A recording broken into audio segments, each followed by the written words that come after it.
Center Museum open for public use. Chief of Defense Staff seeks more public support, warns against aiding criminals. On the 14th NATO, Pentagon confirmed deployment of North Korean troops to Russia. And in sports, Nigeria's Ademola Lookman ranks 14th in 2023 Ballon d'Or Awards. And now the details. I am Akan Usen. Lagos State Governor Babajide Sanwo-Olu has described Lagos as a massive tourism potential for music, films, skits, comedy, arts and culture in Africa. Governor Babajide Sanwo-Olu stated this during an engagement with stakeholders in the tourism and entertainment sector at the J. Randall Center for Yoruba Culture and History as part of the celebration of the ongoing Afropolis event. While embracing more participation from the private sector, Governor Sanwo-Olu said his administration will create an enabling environment for all stakeholders to thrive in the sector. As a big enabler for the state's economy, define social status, bringing out creativity and signposting where the state will be, not only in Africa, but globally. Government can only be, and we will not be able to solve all the problems. So government also needs to be able to see what you are bringing to the table and be able to derive the expected value and the outcomes that we see. Commissioner for Tourism, Arts and Culture, Toke Benson Awoyinka, noted that the Afropolis Festival of Arts is to showcase Lagos as the creative and entertainment hub of Africa, with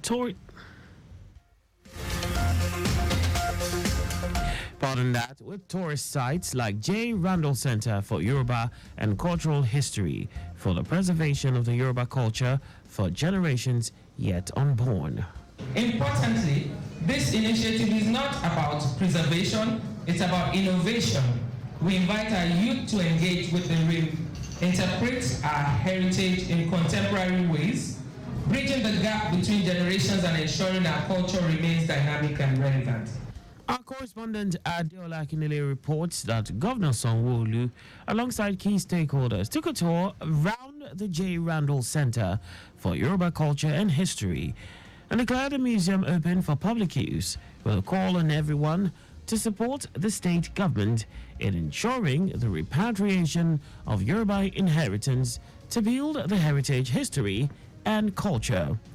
The event was attended by some members of the State Executive Council, top government officials, members of the diplomatic corps, tourism enthusiasts, traditional rulers, the Super Falcons and their Algerian counterparts, among others.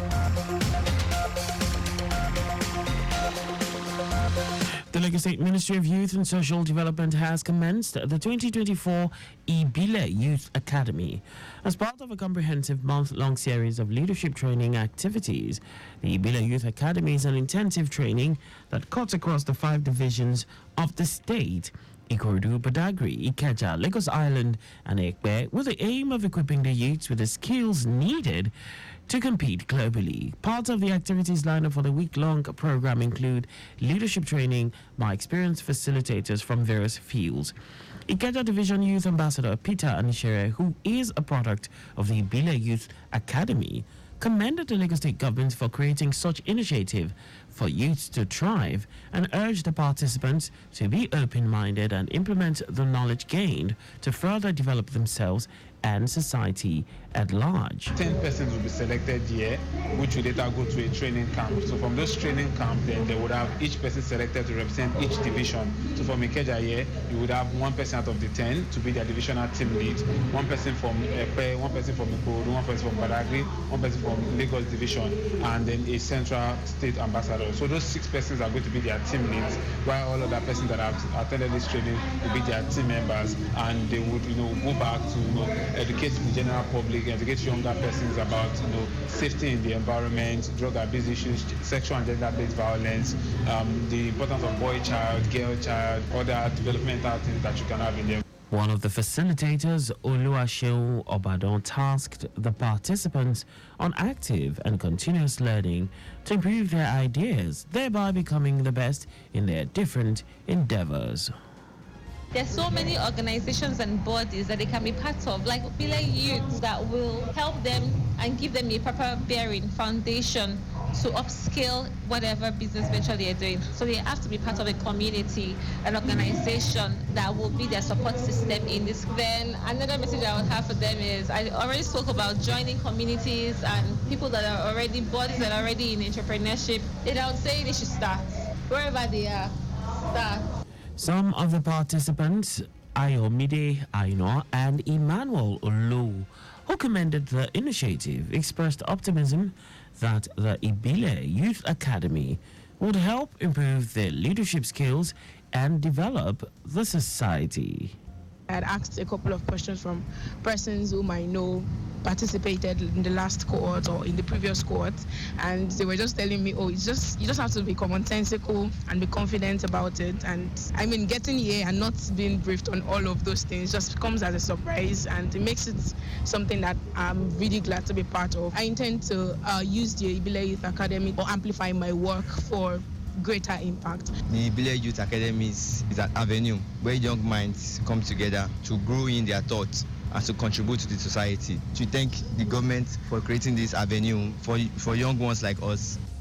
It will interest you to know that over 3,763 applications were submitted, out of which 1,228 applications scaled through the rigorous selection process.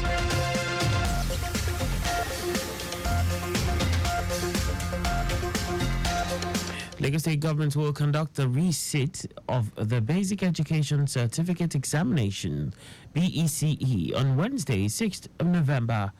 This was contained in a statement signed by the director, Lagos State Examinations Board, Adebayo Orunsolu.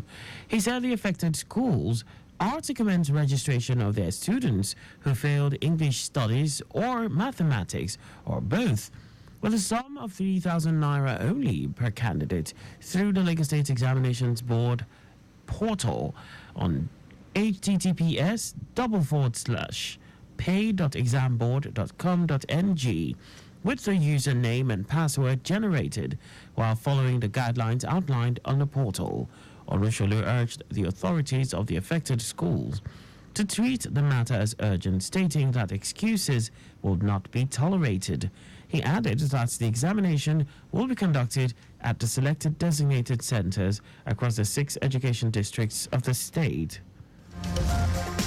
Now to the rest of the stories. The Chief of Defense Staff, General Christopher Musa, has called on Nigerians to continue supporting the military's efforts to tackle insecurity, warning those aiding criminals to desist or face consequences.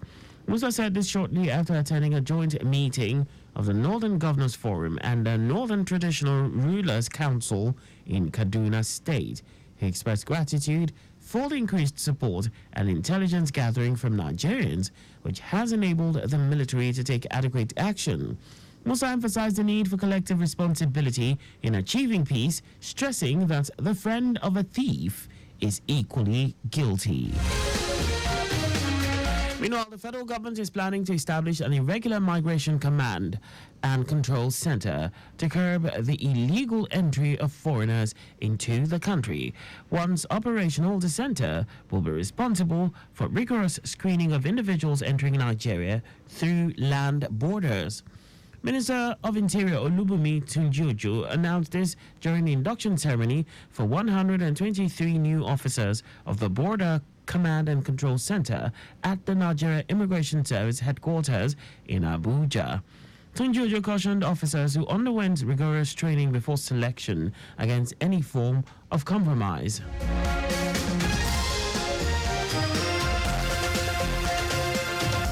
Minister of Agriculture and Food Security Abubakar Kyari has called for the creation of agricultural insurance and weather advisory desks at the community level to enhance adaptation and resilience to climate change among smallholder farmers.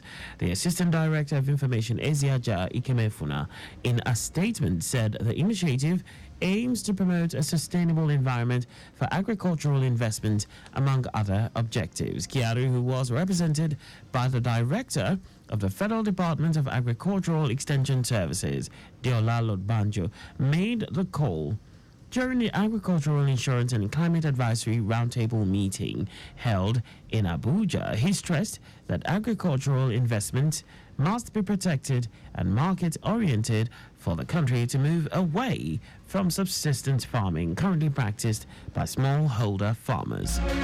And now to foreign news. NATO Secretary General Mark Rutte has confirmed that North Korean troops have been deployed to Russia days after Ukrainian military intelligence recorded the presence of North Korean units in the Kursk border region. The Ukrainian military has been operating in the Kursk region since staging a major incursion in August. Rutte said the move represented a significant escalation of Pyongyang's involvement in Russia's illegal war in Ukraine, a breach of United Nations Security Council resolutions, and a dangerous expansion of the conflict. According to him, the deepening military cooperation between Russia and North Korea is a threat to both Indo-Pacific and Euro-Atlantic security. South Korean President Yoon Suk-yeol sounded the alarm about the troops during telephone calls with Rutte and European Commission President Ursula von der Leyen, and added that Seoul will continue to consult closely with NATO. Now sports. Nigeria's Ademola Lookman has been ranked 14th in the 2023 Ballon d'Or award, which is holding in Paris, France. The Atalanta forward narrowly missed out in joining Victor Osimhen among a few Nigerians to have made the top 10 in the Ballon d'Or award. Osimhen was ranked in the 8th position last year. Lookman is the only African player that has made the award nomination list this year. Just before we go, drive slowly, use your windshield wipers and turn on your headlights when driving in the rain. You can follow us and like all our various social media platforms and X, Traffic Radio 961, Facebook, Lagos Traffic Radio 96.1 FM, Instagram, Lagos Traffic Radio 961, on YouTube, subscribe and watch us live on our channel, Traffic Radio 961. You can also visit our website on www.trafficradio961.ng. Did you know that the Sanwo-Olu administration received the reviewed version of the Lagos Tourism Master Plan 2020 to 2030? You can get more details on the Lagos State Government's website. To end the news, here are the highlights of the major stories. Lagos State Governor Babajide Sanwo-Olu has described Lagos as a massive tourism potential for music, films, skits, comedy, arts and culture in Africa. The governor, alongside key stakeholders, took a tour around the J. Randall Center for Yoruba Culture and History and declared the museum open for public use. Chief of Defense Staff General Christopher Musa has called on Nigerians to continue supporting the military's efforts to tackle insecurity, warning those aiding criminals to desist or face consequences. We also told you that NATO Secretary General Mark Rutte has confirmed that North Korean troops have been deployed to Russia days after Ukrainian military intelligence recorded the presence of North Korean units in the Kursk border region. And in sports, Nigeria's Ademola Lookman has been ranked 14th in a 2023 Ballon d'Or award, which is holding in Paris, France. For contact with the newsroom, please send a message to info@trafficradio961.ng. And that ends the news broadcast compiled by Adirayo Idowalaya. I am Akan Usen. Thanks for listening and please stay safe. Good evening.